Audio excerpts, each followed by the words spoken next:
Hello again, and thank you for joining me. Welcome to part 3 of the Egyptian gods.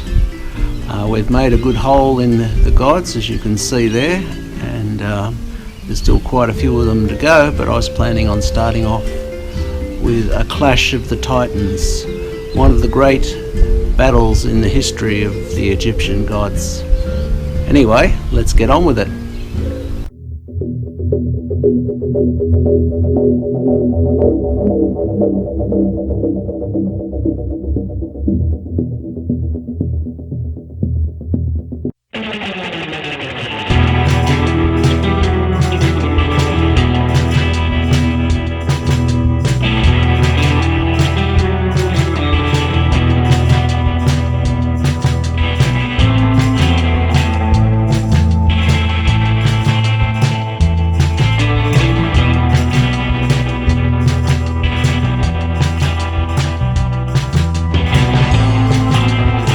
After Osiris's return to the underworld, Seth sat there upon the throne of Egypt, inflicting chaos and madness throughout the land. Isis was heavily pregnant and concerned for both her own life and the life of her baby, and she sought help from other gods, with Ra denying the divinity of her child. However, he passed a proclamation that her child was not to be threatened in any way by Set. Ra was no fool, and in addition to his decree, he placed Isis under the protection of the god of protection, Bastet. Alternatively, Set did not pay much heed to Ra decrees, and he imprisoned Isis in the spinning house of zeiss. This is a troubling thing to try and reproduce. Are they talking about a house that spins, or simply a house with the dome on top? Or maybe what they're talking about is a flying saucer. Who knows? Set was suspicious of everybody and effectively put his wife Nephis under house arrest. And she found her way to her sister Isis and helped her escape from the revolving house. Isis must have devised a plan of some nature and got in contact with the Goddess Wedjet, who is responsible for serpents and the Nile Delta. She then moved on to the floating island of Ptah. My understanding of this island is that it freely floated up and down the Nile. However, it was tethered, and the scripture says that Isis removed the tethers and that the island moved upon the ancient seas. So a reasonable person might say that a floating island is a ridiculous concept. However, if you go to Google Earth and type in Sudd, it will zoom in on one of the biggest swamps in the world, located in South Sudan, where temporary floating islands form, some as big as 30 kilometers across, and people build and maintain homes in this area, living off fish, wildlife, and are even said to have their own gardens. This would have been the birth of such a concept, and at different points in history, the Nubian or the Kush Empire and the Egyptian Empire were indistinguishable. The Kush/Nubian regions of the world are now both Sudan and South Sudan, and it is of course very probable at certain points that temporary floating islands may have formed in the Nile Delta. So then the period of gestation had finished, and Isis began to get contractions, and these contractions were incredibly painful. With each one she called out to the gods for help, to help ease her pain, but no help was to come. The noble woman was on her own. And you can imagine the agony of trying to pass that beak. When the light of the spring solstice touched the earth, he gave birth to Horus, one of the most widely worshipped gods in Egypt. And coincidentally, on the same day, on the spring equinox, if one looks at the top of the Great Pyramid of Giza, one finds out that it is not in fact a pyramid at all. Whether or not these indentations would have been hidden when the pyramid bore its coat of polished limestone, I do not know, but today it appears in this manner. It should be said that just like all other Egyptian gods, Horus's appearance is somewhat of an algebra. It seems to change at will. We would change our clothes for seasons and occasions. So too in the hieroglyphs does the appearance of Horus change. The news of the birth of Horus reached Seth's ears. His only wish was to still the heart of the newborn god. The other gods were aware of the danger, and many of them gathered around Isis and her son in order to protect them. She hid out in the north of Egypt in the papyrus beds, and at night snuck out for food for both her and her newborn baby. The goddess Sekhmet, the god of venom and healing, gifted her 7 giant scorpions for their protection. There are many stories of close encounters of doom and cunning escapes. However, despite the best efforts of Seth, Horus grew into manlyhood, and he was ready and prepared to take up his position. He just needed the approval of the gods or to defeat Seth. The conflict between Set and Horus was brought before the Ennead. That is a tribunal of 9 gods, consisting of Atum, Shu and Tufnut, Gab and Nut, Osiris, Isis, Set and Nephthys, as well as other honorary gods. Case of Set seizing the throne over the son of Osiris divided the tribunal. However, Ra intervened and offered a range of reasons, the main one of which was the youthful nature of the young god. Owing to his senior position amongst the gods, they had no choice but to listen. However, Isis put forward the case that Set seized the throne by means of murdering of her husband. Upon hearing this, Ra insisted that if a trial was to occur, it had to occur on an island in the Nile to break down the possibility of outside pressure. So the trial was conducted, and they were divided, with Ra seemingly in favour of Set over Horus. However, Neith, the goddess of wisdom, put forward that the claim on the throne by Set was false owing to the circumstances. Then the tribunal as a whole decided that there should be a range of trials to determine who would be the king of Egypt. So the stage was set for a real showdown. The first trial was that both gods were to turn themselves into hippopotamuses and fight. And one who has seen a hippopotamus fight, this is quite a gruesome occasion, with a serious risk of death. However, this too was considered by the gods, whereby they gathered around to stop one god from killing another. And just as a point of interest, the most deadly animal in Africa, or indeed the world, is firstly the mosquito, and the most deadly animal in Africa is the hippopotamus, killing more people than lions and tigers. At the end of this contest, it was considered to be a draw. The next contest was to be a boat race, but like no other.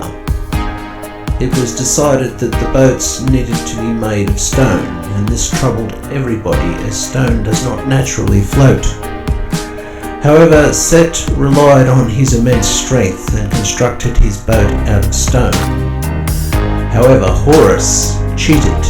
He firstly constructed a boat out of timber, and then covered it in plaster to make it appear stone. When the contest commenced, Set's boat sunk immediately. He was an instant wake-up to the fact that Horus had cheated, and the other gods' laughter must have been ringing in his ears. He again transformed himself back into a hippopotamus and attacked and sunk the boat of Horus. Horus, not being a pushover, also transformed himself into a hippopotamus, and the fight continued until it was stopped by the gods. Because of the ill nature of the event, with one cheating, the other one being a bad loser, the gods again declared this contest a draw. And if you are prepared to call cement a stone, it is interesting to know that some boats are in fact constructed of cement and float very well. However, this idea is somewhat old-fashioned. So to this point, nothing has been said about the biased position of the committee. Clearly Ra was very much in favour of Set, and Set himself was even on the committee or tribunal of gods, as well as Isis. And you can imagine the problems that such a conflict of interest would have caused. Now too was Osiris, king of the underworld, part of the tribunal when allegedly he could not leave the underworld. Was the message delivered by Ra upon his nightly visit, or by some other means, or was there some magic by which he could attend? I don't know the answer to this, but this is the way the scripture is written. So, at the conclusion of the contest, or possibly even some time after it, Set saw it in his way to host a banquet for all of the gods. And this could have been seen as a gesture of no sour grapes or something like that.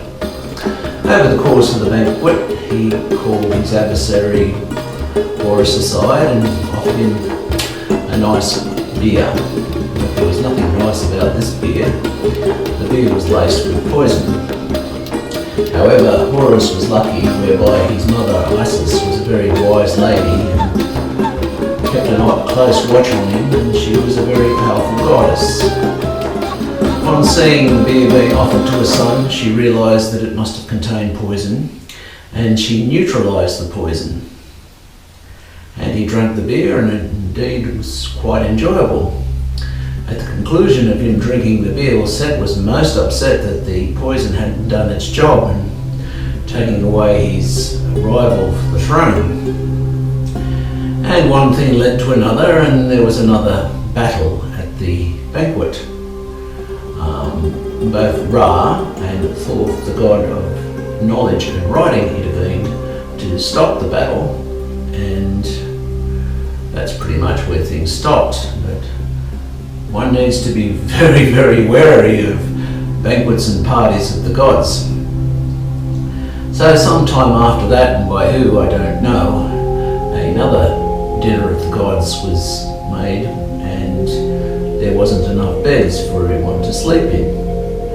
And so they had a range of tents and one thing and another, and they allocated sleeping quarters to different gods, and some gods naturally had to sleep in the same space.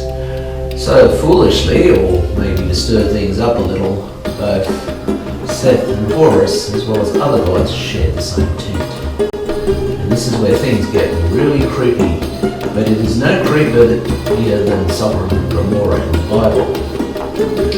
When everyone went to sleep, Set saw it for himself to get up, and he walked over to Horus's bed, and he started to release his seed, aiming to do so all over Horus's body.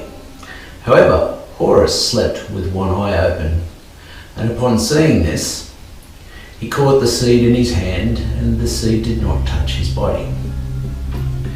Imagine telling your mum about this one. Well, that's exactly what he did. He told his mother about what happened. And she immediately chopped his hand off and threw it in the Nile. I thought that sort of thing only made you blind. In any case, she used magic to grow him a new hand, and at that point she proceeded to relieve him of his seed. And Seth had a particular love of a vegetable. He loved lettuce. Mind you, I didn't go much on the salad dressing. So she coated lettuces with the seed of the sun. And at yet another banquet, Seth got up and said, I have an announcement to make. He announced that he didn't believe that Horus was a suitable candidate to be king of Egypt because he had allowed him to do the man's work on him. And of course, some people wanted proof of this, so he called upon his seed or his sperm, and to his great surprise, it emerged from the Nile, not from the intended victim. At this point, Isis could not contain herself, and she got up and called her son's seed, and her son's seed emerged from the forehead of Seth. The other gods were horrified, and she said, my son has done the men's work on you, sir. At this point, Ra was beginning to have some doubts into whether or not he should support Seth in his bid to remain king of Egypt. Well, the goings on at Egyptian gods' dinners boggles the imagination. The old adage that power corrupts and absolute power corrupts absolutely certainly applies here. And the battles between Seth and Horus continued on for years. And in one of the battles, at some time after this dinner, Horus removed the testicles from Seth. I'm a bit reticent to reproduce that, you just have to take my word for it.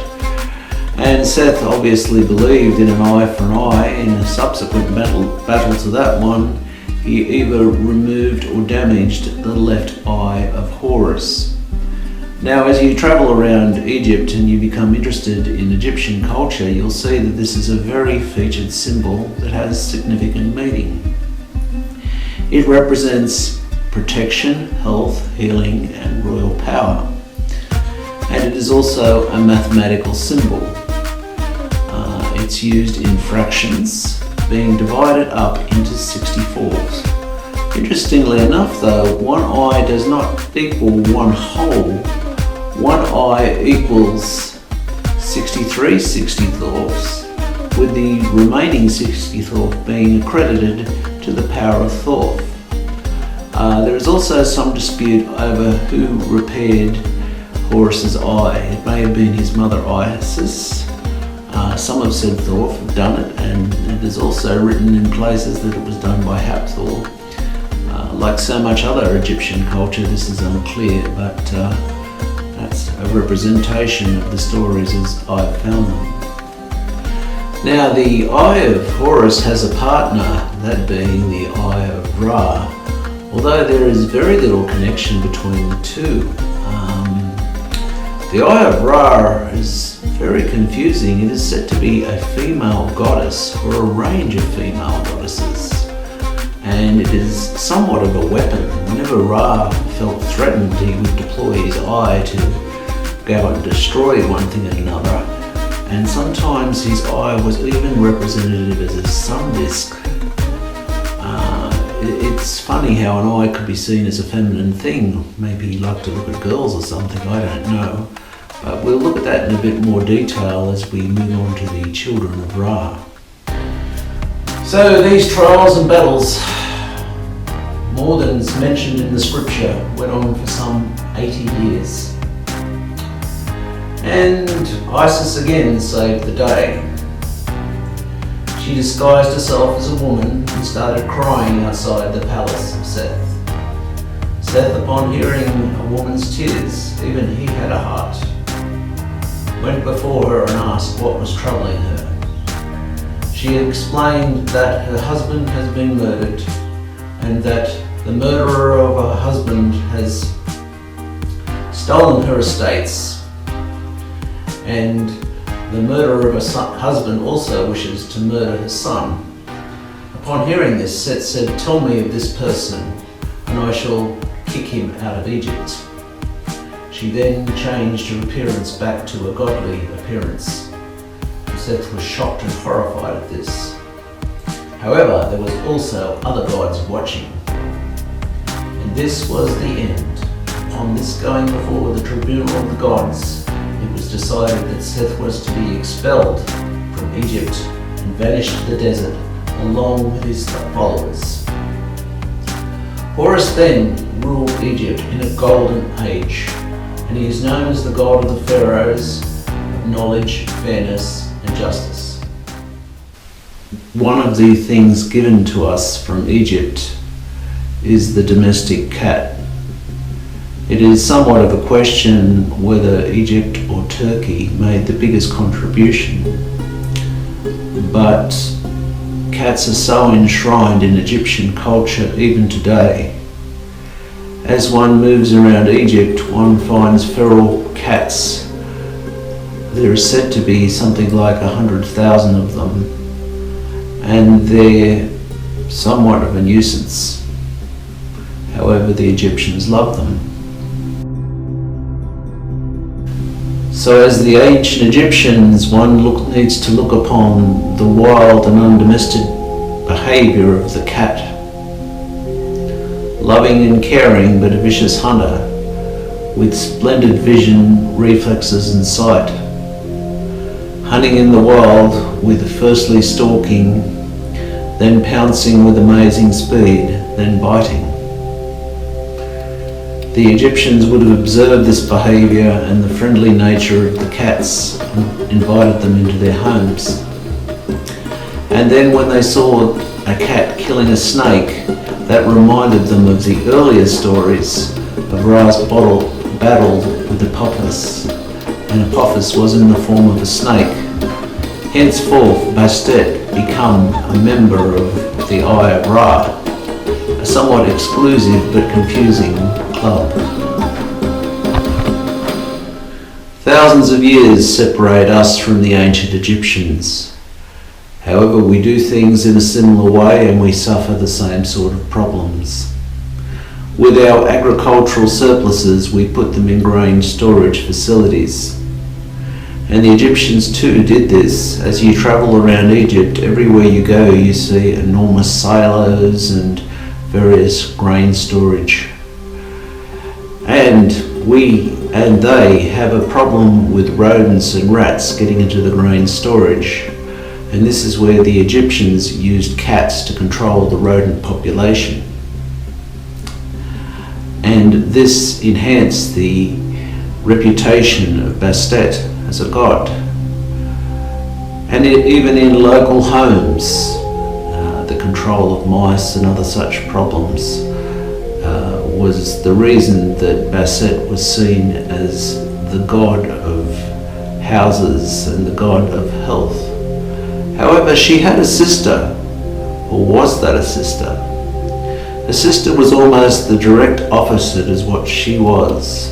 Her sister was named Sekhmet, and where Bastet would be responsible for taking care of plagues of mice, Sekhmet would be responsible for sending them.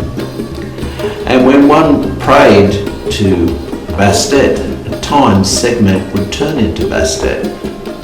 Confusing, are they one and the same? And at one point Sekhmet almost extinguished the human race. But that will be in the next video. Confusion around Sekhmet and Bastet deepens as you look deeper and deeper.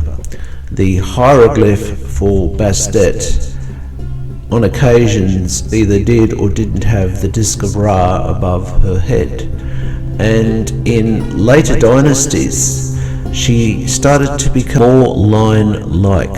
Her statues and so on and so forth were almost indistinguishable from those of her sister Sekhmet, along with the confusion of the transformation. When Sekhmet was doing evil, she could transform into Bastet, by means of the prayers of the worshippers of Bastet.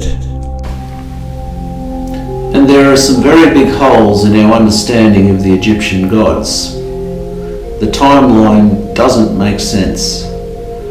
The father of Bastet is said to be Ra, and the mother of Bastet is said to be Isis. Now, Isis had a husband Was she unfaithful to him? What happened? How was that possible? And Bastet was employed in the protection of Isis and Horus, her son. Was her own daughter protecting her?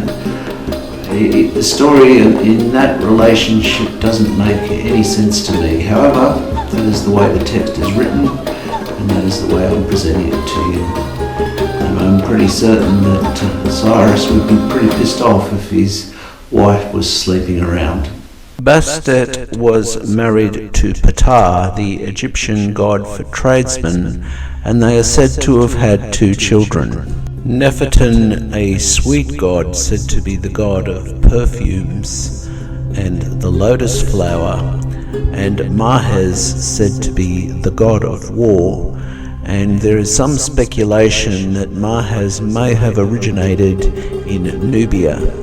Again, there is confusion. These children are also credited to Sekhmet, building the case for them being the one individual. Likewise, Ptah, the god of tradesmen, was obviously busy with his tools because he was also said to be married to Sekhmet as well as Bastet, with a final talent of Bastet being that she was the god of music on account of the purring of cats. I have already made mention of a cat's position in ancient Egypt, and when a cat would pass away, the owner would shave their eyebrows as a sign of mourning, and more than likely, if they could afford to do so, get the cat mummified. However, having the patron Bastet as your god was not good for cats, as there was literally an industry of breeding cats for sacrifice to the goddess Bastet and their mummification. Well, I hope you've enjoyed that. I've enjoyed making it. I hope you've enjoyed washing that.